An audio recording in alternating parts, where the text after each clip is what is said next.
మనకి రెండు జన్మలు ప్రియులారా. ఒకటి తల్లి గర్భము నుండి జన్మించిన జన్మ, రెండవది దేవుని వాక్యమును అక్షయ బీజం వల్ల జన్మించినటువంటి జన్మ, క్రొత్త జన్మ. అది బాప్తిస్మం ద్వారా పొందిన జన్మ. తల్లి గర్భంలో జన్మించిన జన్మ ద్వారా మనకి వాస్తవం అర్థం కాలేదు, ఏదో బతికేసాం అలాగా. కానీ రెండవ జన్మ, క్రొత్త జన్మ అనుభవం దగ్గరికి వచ్చినప్పుడు యేసు ప్రభు మన మనోనేత్రాలు వెలిగించాడు.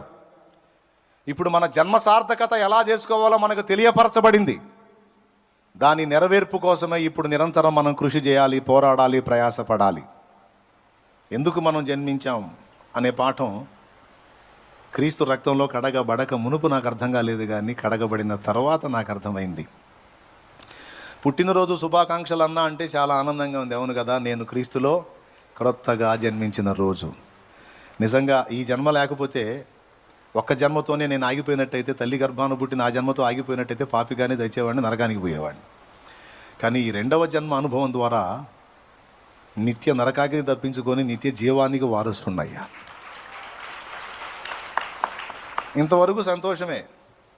మరి ఇంతవరకేనా, లేకపోతే ఇంకా నా జన్మ వెనక ఏమన్నా కారణం ఉందా?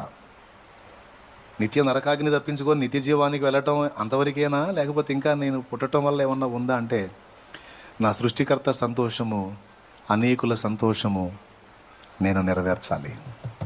అది నా జన్మ వెనక దేవుని ఉద్దేశం. ప్రియులారా, 3 విషయాలు గుర్తుపెట్టుకోండి. నంబర్ 1 సృష్టికర్త, నంబర్ 2 కన్నవాళ్ళు, నంబర్ 3 పొరుగువారు అనేకులు. ఈ ముగ్గురి యొక్క సంతోషాన్ని మనం వెతకాలి. అదే జన్మ, అదే జీవితం, అదే సార్థకత. ఈ 3 సంతోషాలు వెతకకుండా బతుకుతున్న వాళ్ళు కోట్ల మంది ఉన్నారు. నేను చెప్పేది అబద్ధం కాదు, నిజం. ఈ 3 సంతోషాలు వెతకకుండా బతికేస్తున్న వాళ్ళు కోట్ల మంది ఉన్నారు. సృష్టికర్తను పట్టించుకోరు, కన్నవాళ్ళని పట్టించుకోరు, ఇరుగు పొరుగుల సమాజ స్థితిని పట్టించుకోరు. అవునా కాదా? ఈ 3 పట్టించుకోకుండా తమ సంతోషాన్ని వెతుకుతున్న వాళ్ళు కోట్ల మంది ఉన్నారని నేను అన్నాను. ఇది నిజమా కాదా? నిజమే అన్నోళ్ళు చేతులు ఎత్తండి.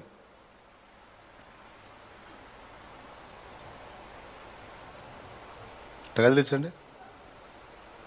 Thank you. లైన్లో ఉన్నారా లేదా అని చెక్ చేసుకున్నాలే.